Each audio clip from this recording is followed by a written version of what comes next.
Assalamualaikum warahmatullahi wabarakatuh. Perkenalkan, kami dari kelompok 9 ingin membahas materi tentang komunikasi efektif. Yang pertama di sini kita akan membahas latar belakang dari materi ini. Jadi, komunikasi itu adalah aspek fundamental dalam kehidupan manusia tentunya. Yang mana melalui komunikasi, seseorang dapat menyampaikan gagasannya, membangun pemahaman, dan juga menciptakan hubungan interpersonal. Namun dalam praktiknya, komunikasi ini tidak selalu efektif. Sering terjadi kesalahpahaman akibat kurangnya kejelasan, empati, dan juga keterampilan pada komunikasi. Oleh karena itu, pemahaman mengenai komunikasi efektif ini sangat penting, baik dalam konteks pribadi, organisasi, dan juga pendidikan. Apabila tercapainya komunikasi efektif, akan terjadinya hubungan timbal balik. Tapi, jika komunikasi itu gagal, maka akan terjadinya kurangnya kejelasan terhadap informasi dan juga kurang produktif terhadap keduanya. Selanjutnya di sini kita akan membahas rumusan masalah. Berdasarkan latar belakang tersebut, terdapat beberapa rumusan masalah yang ingin kita bahas pada materi ini. Yang pertama di sini ada apa pengertian komunikasi dan komunikasi efektif? Apa tujuan dari komunikasi efektif? Bagaimana model komunikasi efektif? Apa saja syarat dan prinsip dasar komunikasi? Bagaimana prinsip Bridge diterapkan? Apa saja ragam gaya komunikasi? Faktor apa yang mempengaruhi komunikasi dan bagaimana peran faktor internal individu dalam proses komunikasi? Yang pertama di sini kita akan membahas komunikasi. Secara etimologis, kata komunikasi ini berasal dari bahasa Latin, yaitu communicatus, yang berarti berbagi atau menjadi milik bersama. Artinya, jika komunikasi ini merupakan proses untuk menciptakan kesamaan makna. Para ahli juga menguatkan hal ini. Rogers dan juga Kinsey menyatakan bahwa komunikasi itu adalah proses menciptakan pemahaman bersama, menciptakan adanya timbal balik. Sedangkan Hofland melihat komunikasi ini sebagai sarana untuk memengaruhi perilaku orang lain. Selanjutnya di sini ada pengertian dari komunikasi efektif. Apa sih komunikasi efektif itu? Komunikasi efektif itu adalah komunikasi yang dikatakan efektif apabila pesan yang disampaikan dapat diterima, dipahami, dan ditindaklanjuti sesuai dengan tujuan komunikator. Jadi komunikasi efektif ditandai dengan terciptanya hubungan interpersonal yang baik, saling mengerti, dan adanya umpan balik yang sesuai. Jadi balik lagi ke penjelasan yang saya tadi, komunikasi efektif itu dibilang efektif apabila terjadi hubungan timbal balik yang mana sesuai dengan tujuan dari komunikator.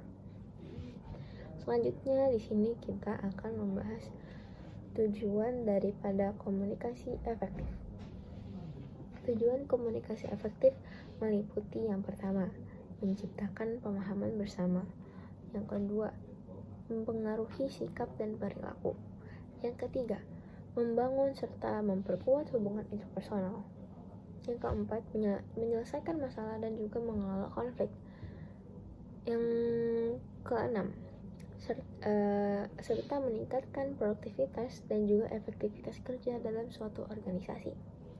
Jadi dengan kata lain, komunikasi efektif berfungsi untuk memastikan pesan bukan hanya tersampaikan tetapi juga dipahami secara tepat. Selanjutnya di sini ada model komunikasi efektif menurut Johari Window. Model komunikasi efektif yang kami bahas di sini adalah Johari Window. Model ini menjelaskan 4 area kesadaran diri individu dalam berkomunikasi, yaitu ada area terbuka, area buta, area tersembunyi, dan juga area tidak dikenal. Yang pertama kita akan membahas dulu area terbuka. Area yang pertama, area terbuka adalah area atau informasi yang diketahui diri sendiri dan orang lain. Area buta itu adalah informasi yang diketahui orang lain tetapi tidak disadari dengan diri sendiri. Area tersembunyi adalah informasi yang kita ketahui tetapi tidak diungkapkan. Yang terakhir adalah area tidak dikenal, yaitu adalah informasi yang tidak kita ketahui oleh kedua belah pihak, jadi tidak disadari oleh diri sendiri dan juga orang lain. Tujuan model Johari Window adalah memperluas area terbuka agar komunikasi lebih jujur, terbuka, dan juga efektif. Selanjutnya, di sini ada syarat komunikasi efektif. Syarat-syarat komunikasi efektif antara lain adalah yang pertama, pesan mampu menarik perhatian penerima. Yang kedua, menggunakan simbol atau bahasa yang dipahami bersama. Jadi dipastikan bahasa yang kita gunakan untuk dikirim oleh penerima itu adalah yang baik, yang jelas, sehingga penerima bisa mengetahui maksud dari pesan kita. Yang ketiga, di sini ada relevan dengan kebutuhan penerima. Jadi jika kita ingin mengirimkan pesan, pasti harus ada maksudnya, pasti harus jelas dengan tujuan si penerima. Selanjutnya di sini ada memberikan cara atau solusi untuk memenuhi kebutuhan tersebut. Yang pastinya jika kita ingin mengirim pesan, kita harus memberikan solusi gitu terhadap masalah yang terjadi oleh si penerima. Selanjutnya di sini adalah memiliki konteks komunikasi yang mendukung, dan yang terakhir serta adanya umpan balik yang jelas. Jadi jika kita berkomunikasi, harus ada umpan balik yang jelas dari si penerima juga, agar informasi yang telah disampaikan itu clear, jelas. Selanjutnya di sini kita akan membahas prinsip dasar menurut Seiler. Jadi, menurut Seiler terdapat beberapa prinsip dasar komunikasi, yaitu yang pertama, komunikasi adalah proses dinamis dan berkelanjutan. Yang kedua, komunikasi merupakan sistem di mana setiap komponen itu saling berkaitan. Yang ketiga, ada komunikasi bersifat interaksi dan transaksi, yang berarti berlangsungnya dua arah dan simultan. Yang terakhir di sini ada komunikasi dapat terjadi secara sengaja maupun tidak sengaja. Selanjutnya, di sini kita akan membahas prinsip REACH, R-E-A-C-H. Selain itu terdapat prinsip practice REACH yang menjadi pedoman dalam komunikasi efektif. Apa aja sih si RECH ini? R, respect. E, empathy. A, audible. C, clarity. Dan yang terakhir H itu humble. Yang pertama di sini kita akan membahas dari R terlebih dahulu, yaitu REACH, yaitu respect. Respect adalah menunjukkan rasa hormat kepada lawan bicara.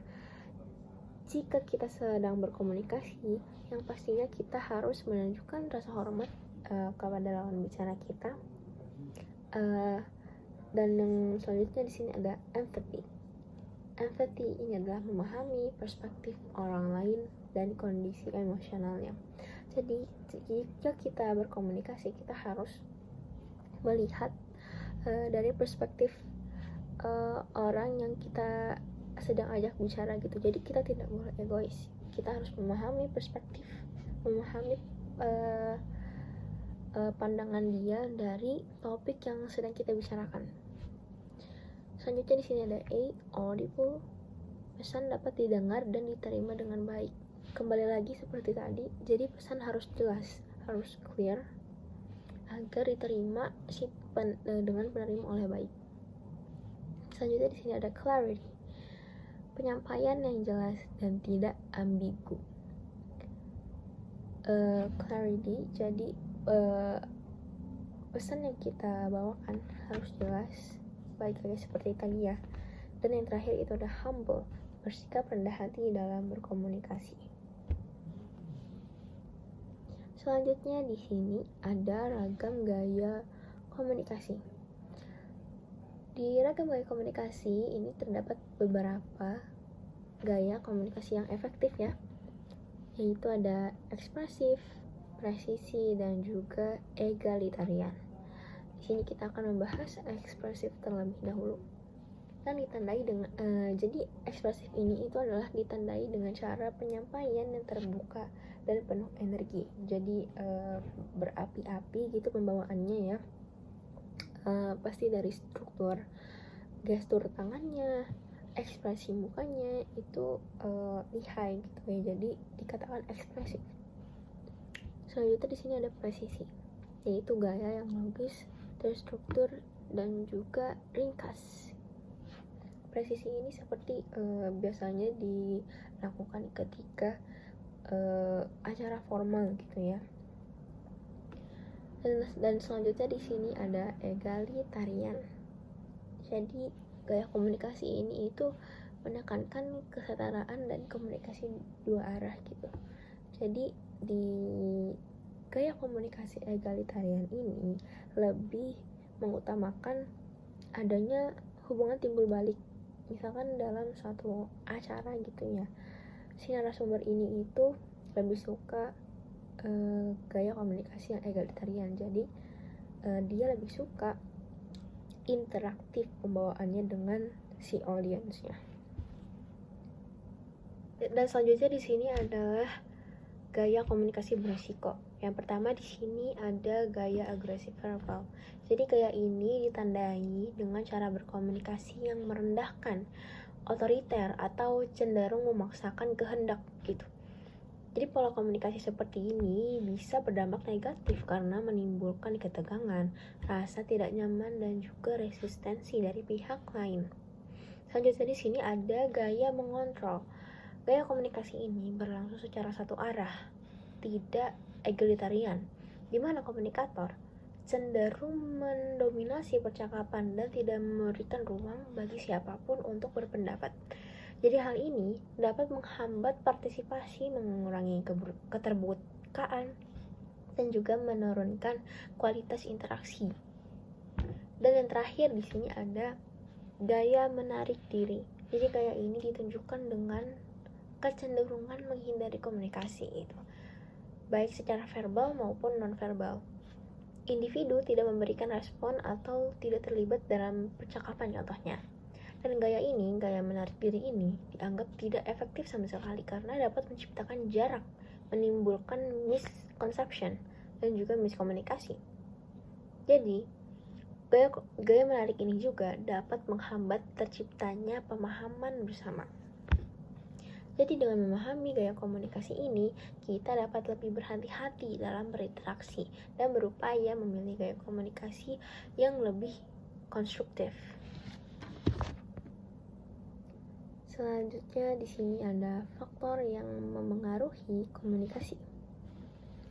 Jadi faktor-faktor yang memengaruhi efektivitas komunikasi dibagi menjadi dua kelompok besar, yaitu ada faktor internal dan juga faktor eksternal. Di faktor internal faktor internal itu biasanya berasal dari individu, seperti keterampilan, persepsi, emosi, dan latar belakang budaya. Misalnya latar belakang budaya itu misalnya seperti dari cara bicaranya ya, dari logat bicaranya. Faktor eksternal itu seperti kondisi lingkungan fisik, waktu, media komunikasi, struktur organisasi, dan juga serta gaya kepemimpinan. Selanjutnya di sini ada faktor internal individu. Jadi, faktor internal individu ini sangat menentukan keberhasilan komunikasi. Faktor ini itu meliputi keterampilan komunikasi, persepsi dan latar belakang budaya, kondisi psikologis dan emosional, gender, dan perbedaan generasi. Yang pertama di sini kita akan membahas keterampilan komunikasi. Jadi di faktor internal individu ini, keterampilan komunikasi ini tuh di dalamnya terdapat baiknya ia dalam berbicara, mendengar, membaca, maupun menulis. Faktor internal individu lainnya ada persepsi dan latar belakang budaya. Persepsi dan latar belakang budaya ini bisa memengaruhi cara orang menafsirkan pesan gitu ya. Dan selanjutnya di sini ada kondisi psikologis dan emosional, seperti suasana hati, misalkan lagi stres, lagi senang, dan lain-lainnya. Jadi kondisi suasana hati ini bisa memengaruhi faktor internal individu. Dan yang terakhir di sini ada gender dan perbedaan generasi. Gender dan perbedaan generasi ini adalah salah satu faktor internal individu yang bisa membentuk preferensi gaya komunikasi, seperti Gen Z, perbedaan Gen Z dan juga Gen milenial. Gen Z ini cenderung gaya bahasanya ini lebih informal, lebih menggunakan kata-kata yang sering digunakan dalam sehari-hari. Bedanya dengan Gen milenial ini cenderung sering menggunakan bahasa yang akademis dan juga formal gitu ya, menggunakan kata baku. Jadi faktor internal individu ini sangatlah berperan besar dalam menentukan seberapa efektif seseorang dapat memahami dan juga menyampaikan pesan.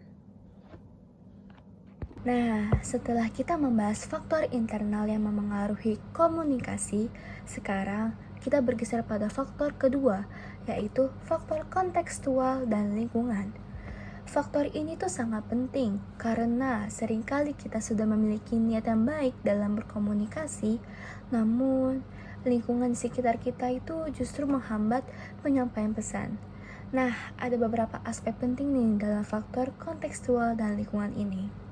Yang pertama adalah lingkungan fisik.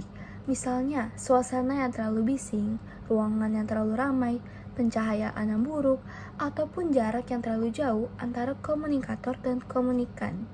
Contoh sederhananya tuh seperti ketika kita sedang presentasi di aula yang besar, tapi nggak ada sound system yang memadai, maka pesan yang disampaikan oleh kita yang seharusnya itu jelas menjadi tidak terdengar sama sekali. Begitu juga saat rapat di kelas yang terlalu pengap ataupun terlalu dingin, ini tuh membuat fokus dan kenyamanan kita tuh terpengaruhi, jadi pesan yang disampaikannya itu jadi kurang efektif juga. Nah, selanjutnya yang kedua adalah pemilihan waktu yang tepat.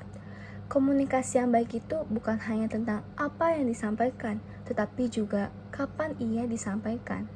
Nah, memberikan kritik kepada teman saat mereka sedang stres, sedang buru-buru, ataupun sedang lelah, biasanya tidak akan diterima dengan baik.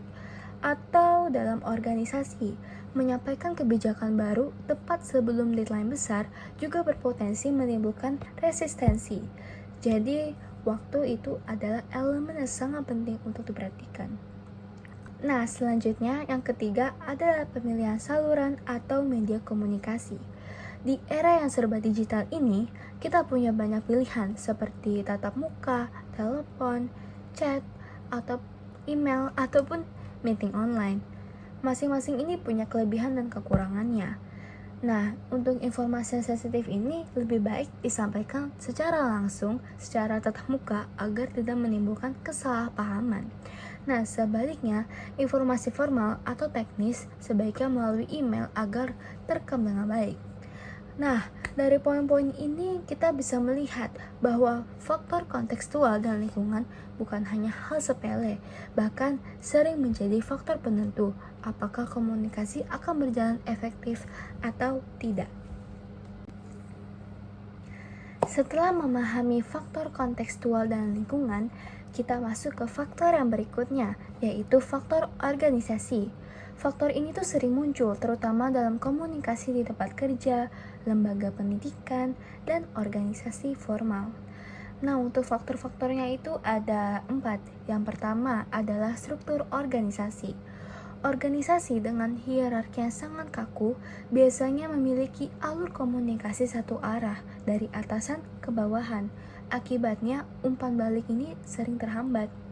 Informasi penting bisa tertahan di tengah jalan, dan bawahan juga sering merasa tidak memiliki ruang untuk menyampaikan pendapatnya.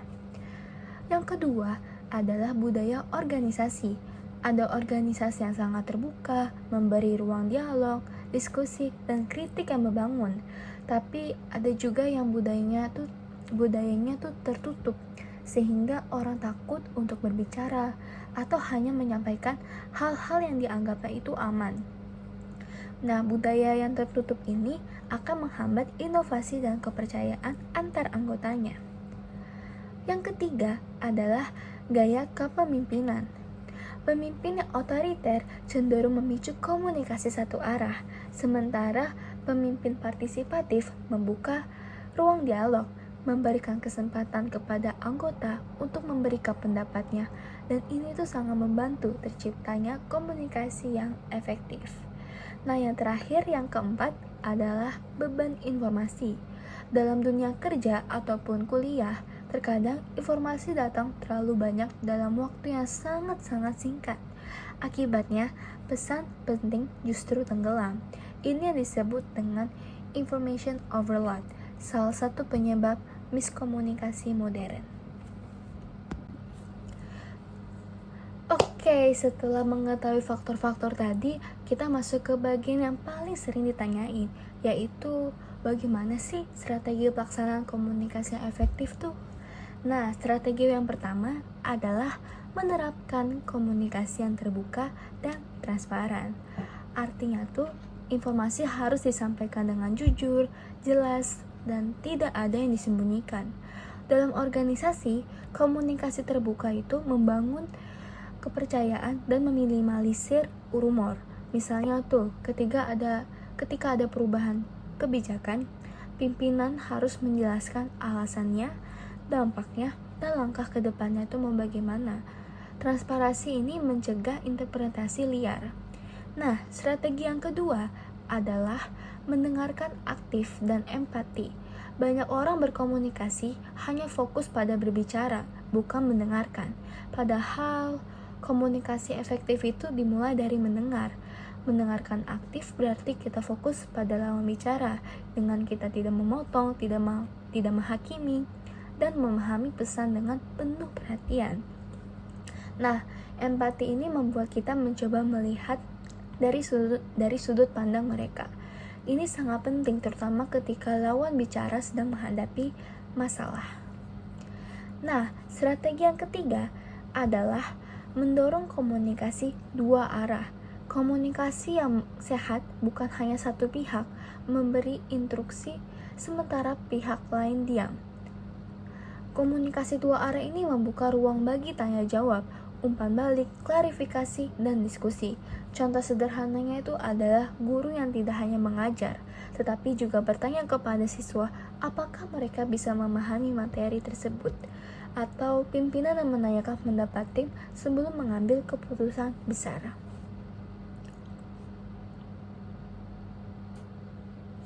Nah, strategi yang keempat adalah memberikan pelatihan dan pengembangan keterampilan. Komunikasi bukan bakat bawaan, ia itu bisa dilatih. Banyak organisasi mulai mengadakan workshop public speaking, pelatihan komunikasi digital, dan simulasi diskusi. Ini itu menunjukkan bahwa komunikasi adalah keterampilan profesional.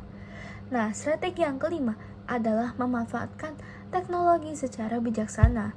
Di era yang sangat modern ini, kita memiliki banyak alat komunikasi, namun kita harus memilih alat yang tepat untuk jenis pesan yang tepat. Jangan semua masalah dipaksakan via chat, dan jangan semua hal kecil harus meeting panjang. Bijak memilih media sama dengan komunikasi lebih efisien. Nah, strategi yang keenam adalah bahasa tubuh positif. Komunikasi nonverbal menyumbang lebih besar daripada kata-kata. Kontak mata, ekspresi wajah, intonasi, dan postur tubuh sangat memengaruhi apakah komunikasi diterima dengan baik.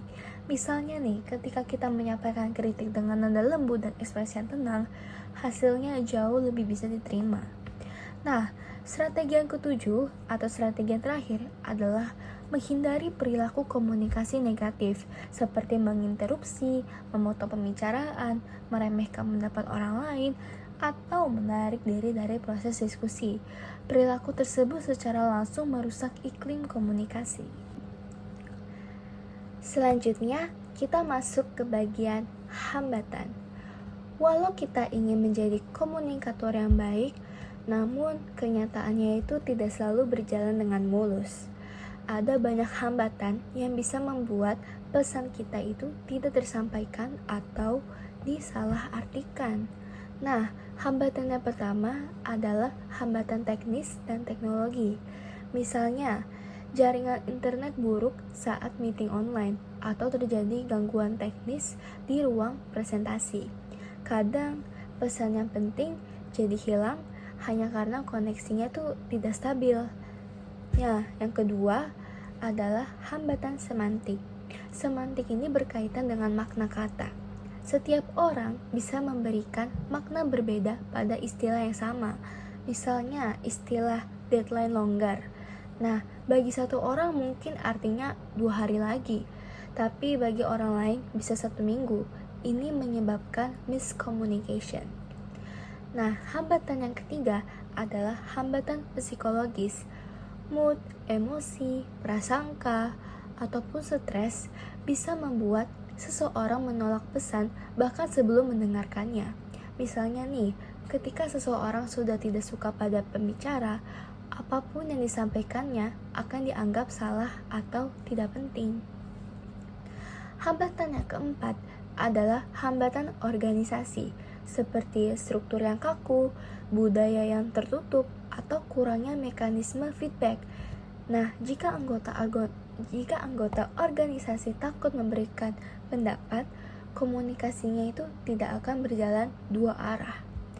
Hambatan yang kelima adalah kekhawatiran privasi dan keamanan, terutama di dunia digital. Beberapa orang takut berbicara karena khawatir data mereka bocor atau disebarluaskan. Nah, yang terakhir adalah kurangnya keterlibatan dan pelatihan. Nah, ketika anggota tidak paham cara menggunakan media komunikasi baru atau tidak merasa itu penting, pesan menjadi tidak efektif. Nah, selanjutnya ada studi kasus yang berhubungan dengan komunikasi efektif. Yang pertama, ada studi kasus yang membahas PT PLN. Nah, masalah yang terjadi adalah adanya miskomunikasi di lingkungan kerja yang menyebabkan menurunnya kinerja karyawan. Nah, temuan ini menunjukkan bahwa efektivitas komunikasi memiliki pengaruh signifikan terhadap peningkatan kinerja. Pelajarannya adalah bahwa komunikasi internal bukan hanya formalitas, tetapi bagian penting dari produktivitas organisasi. Nah, selanjutnya, studi kasus yang kedua ini berasal dari 2 perguruan tinggi di Gorontalo. Di sana ditemukan bahwa konflik internal dan masalah komunikasi berdampak pada mutu pendidikan. Yang menariknya nih, universitas mempunyai faktor kunci yang berbeda. Di Universitas Ihsan, faktor hubungan interpersonal adalah yang paling penting. Sedangkan di Universitas Pohuwato, faktor kenyamanan atau kesenangan dalam berkomunikasi ini menjadi penentu. Ini menunjukkan bahwa strategi komunikasi harus disesuaikan dengan konteks budaya organisasi. Nah, selanjutnya studi kasus yang ketiga. Nah, ini tuh studi kasus yang ketiganya ada di sektor pemerintahan. Masalah utamanya adalah kesenjangan komunikasi yang menyebabkan ketidakpercayaan publik. Namun, penelitian menunjukkan bahwa komunikasi yang transparan, terstruktur, dan responsif dapat meningkatkan kepuasan masyarakat. Pemerintah perlu mengadopsi komunikasi partisipatif agar masyarakat merasa dilibatkan. Nah, untuk kesimpulan dari pembahasan materi komunikasi efektif ini adalah, jadi komunikasi efektif itu adalah keterampilan inti dalam kehidupan akademik, organisasi, dan profesional. Komunikasi ini bukan sekedar menyampaikan pesan, tetapi menciptakan makna yang sama antara pengirim dan penerima. Keberhasilan komunikasi ini juga membutuhkan pemahaman terhadap faktor internal, lingkungan, dan organisasi. Nah, kita juga harus menerapkan prinsip seperti REACH, Respect, Empathy, Audible, Clarity, dan Humble. Studi kasus juga membuktikan bahwa komunikasi yang baik berdampak langsung pada peningkatan kinerja, mutu institusi, dan kepuasan publik. Intinya, komunikasi yang baik itu mengubah interaksi biasa menjadi kolaborasi produktif. Nah, yang terakhir ada saran untuk berkomunikasi efektif. Ada yang untuk individu dan juga ada yang untuk organisasi. Untuk pengembangan individu, langkah pertama adalah meningkatkan self-awareness mengenai gaya komunikasi kita. Nah, model Johari Window ini tuh sangat membantu untuk ini. Terus kita juga perlu membiasakan diri mendengarkan aktif dan berkomunikasi empatik, serta melatih fleksibilitas dalam menyesuaikan gaya komunikasi sesuai situasi dan lawan bicara kita. Nah, untuk organisasi dan pemimpin, pelatihan komunikasi harus menjadi investasi jangka panjang. Organisasi juga perlu menyediakan saluran komunikasi dua arah yang jelas dan mudah diakses. Teknologi harus digunakan secara bijaksana, bukan untuk menambah overload informasi. Dan yang paling penting, pemimpin harus menjadi role model dalam komunikasi yang efektif. Untuk sumber materinya, kami menggunakan beberapa referensi dari jurnal ataupun penelitian yang relevan. Silakan untuk dicek referensinya di slide berikut ini. Terima kasih atas perhatian teman-teman. Terima kasih juga telah mendengarkan materi komunikasi efektif dari kelompok 9 ini. Semoga materi ini memberikan manfaat dan bisa langsung diterapkan. Jika ada waktu, kami siap diskusi, tanya jawab. Wassalamualaikum warahmatullahi wabarakatuh.